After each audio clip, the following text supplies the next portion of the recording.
Buenos dias, meus queridos muchachos e muchachas do 8º ano. Vamos de aula de história? Não estou querendo tomar o lugar do professor Pablo não, tá? Por isso, vamos de história, capítulo 4. Estados Unidos, Independência e Guerra Civil. Primeira coisa, assiste essa videoaula, depois assiste a videoaula da SAIS TV, tá bom? Escolhe lá, 8º ano, História, capítulo 4. Feito isso, assistido as duas videoaulas, você está liberado para fazer os exercícios do livro, capítulo 4, e também do livro de atividades suplementares, capítulo 4, tá bom? Tem que fazer esses dois exercícios, tá bom? Os dois capítulos nos dois livros, tá? Pessoal, vamos lá, vamos começar a discutir um pouquinho da independência dos Estados Unidos, que na época, estou ajeitando aqui a câmera, não se chamava Estados Unidos, e sim 13 colônias norte-americanas. Norte-americanas porque ficava na América do Norte, tá? Na parte ao norte do nosso continente americano. E pertenciam à Inglaterra. O Brasil não pertencia a Portugal? Não pertenceu a Portugal durante um bom período? Então, essas 13 colônias lá da América do Norte pertenciam na Inglaterra. É por isso que os americanos, né, os estadunidenses, eles também falam inglês, tal como os ingleses lá da Inglaterra, tá bom? Então, pessoal, vamos lá. A primeira coisa que a gente tem que saber é que essas 13 colônias, você pode ver aí na página 63 do livro, elas não eram iguais, tá bom? Existiam as colônias do norte e as colônias do sul, e é importante a gente saber diferenciá-las. No norte, o clima era frio, era bem mais frio.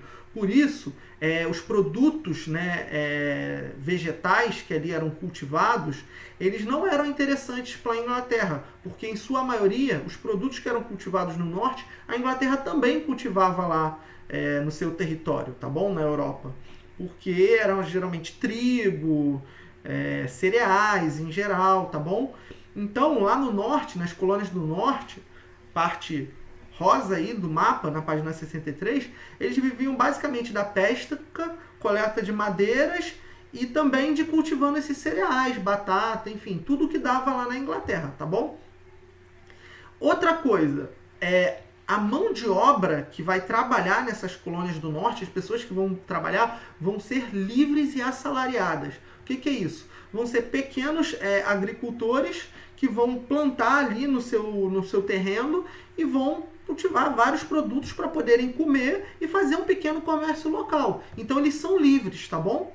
Vamos agora para o sul. Olha como é que é o sul diferente. Se no norte é frio, o sul, o clima, ele é mais quente, tá bom? Ele é um clima, não sei se tropical, mas próximo ao clima tropical. Então os produtos que vão crescer ali são diferentes. É o milho, é o algodão, tá bom? O tabaco, ou seja, produtos que a Inglaterra não tinha. Por isso era mais interessante para a Inglaterra explorar as colônias do norte do que explorar as colônias do sul mais do que as colônias do norte, tá bom?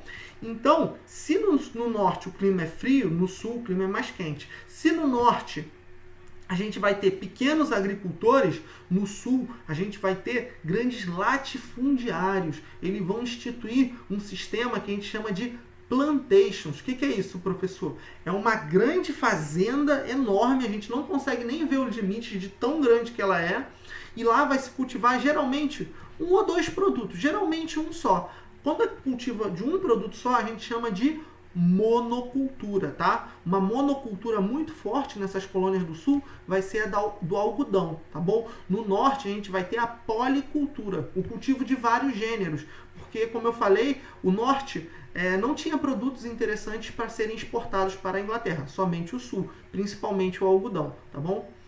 Outra coisa, se no norte a mão de obra era livre e assalariada, no sul vai precisar de um grande contingente de pessoas para trabalhar nessas plantations. E aí vão ser trazidos os primeiros africanos para servirem como escravos nas colônias do sul. Então a mão de obra vai ser uma mão de obra escrava, tá? De negros que vão ser trazidos da África, tá bom, pessoal? Então é importante a gente saber diferenciar. Preste atenção nisso. Colônias do norte, as colônias do sul. Eu falei que para a Inglaterra não era muito interessante explorar as colônias do norte, porque não tinham produtos ali interessantes para a Inglaterra, somente os produtos que a Inglaterra já tinha em seu território. Essa política que a Inglaterra vai adotar em relação às colônias do norte, a gente chama de política da negligência salutar. O que é uma negligência? É você ter a posse de algo, mas você não cuidar disso, você não preservar isso, você deixar isso meio de lado. É o que a Inglaterra vai fazer com as colônias do norte, tá bom? A ponto que as colônias do norte vão se desenvolver praticamente sozinhas. A gente chama isso de autônomas. Elas vão ter autonomia. Muitas vão criar um comércio, vão criar até pequenas indústrias que vão chegar a competir com o comércio da Inglaterra, tá bom? Então é importante a gente entender também a negligência salutar.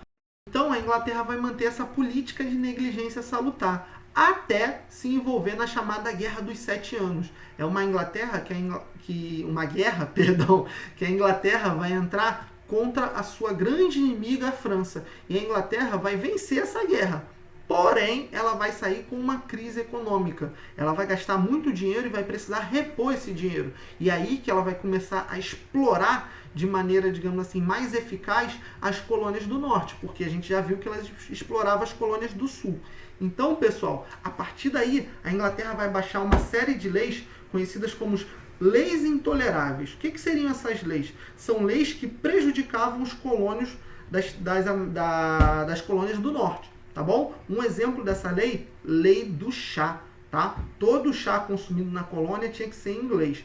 Uma resposta a essa lei do chá são que os colonos vão invadir os barcos ingleses vestidos de índio e jogar essa embarcação de chá no mar, tá bom? Vai ficar conhecido como Festa do Chá de Boston. Boston é a cidade onde isso ocorreu. Por último, pessoal, a Inglaterra não vai ficar sem reagir a essa questão da festa do chá, tá bom? Como eu falei, ela vai passar a oprimir mais os colonos das 13 colônias, tá bom? Então, a solução encontrada pelos colonos vai ser organizar um congresso, uma reunião das principais autoridades políticas dessas 13 colônias. Essa reunião, esse congresso, vai acontecer na cidade da Filadélfia. E aí tem destaque a figura de George Washington, aquele que seria o primeiro presidente dos Estados Unidos, tá bom? O que vai acontecer nesse congresso? Eles vão reivindicar mais respeito e maiores direitos ao rei da Inglaterra, tá bom? Só que a Inglaterra não vai aceitar isso. Então, eles vão organizar um segundo congresso, uma segunda reunião nessa mesma cidade. E aí eles vão declarar a sua independência em relação à Inglaterra. Eles vão se proclamar livres, um novo país, tá certo? Só que isso não acontecerá sem uma guerra, tá bom? Vai haver uma guerra entre, agora, Estados Unidos e Inglaterra, tá bom? Só que os Estados Unidos vão até vencer os colonos, mas com a ajuda da França, porque a França foi derrotada lá atrás na Guerra dos 7 Anos, tá bom? Feito isso, eles vencem a guerra, a Inglaterra reconhece isso, que perdeu, e aí eles fazem uma constituição, um conjunto de leis, adotam um sistema republicano para poder se diferenciar do sistema, né, de monarquia da Inglaterra, tá bom? Então, os Estados Unidos se torna uma república e presidencialista, ou seja, com um presidente e não como um rei, como era o caso da Inglaterra. Eles fazem isso justamente para se diferenciar dos ingleses, tá bom? E, pessoal, a gente pode pensar, depois de toda essa turbulência, os norte-americanos viveram em paz.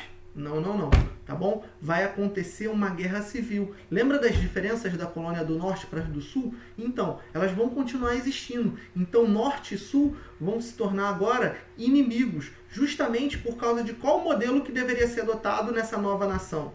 Um modelo de mão de obra livre e assalariada do norte ou um modelo escravista do sul?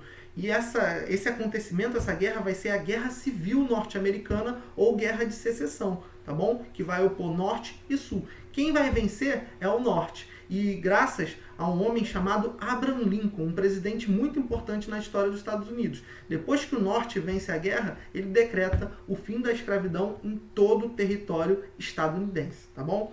Um abraço. Façam os exercícios do capítulo 4 do livro de atividades suplementares e no livro didático. Tchau, tchau.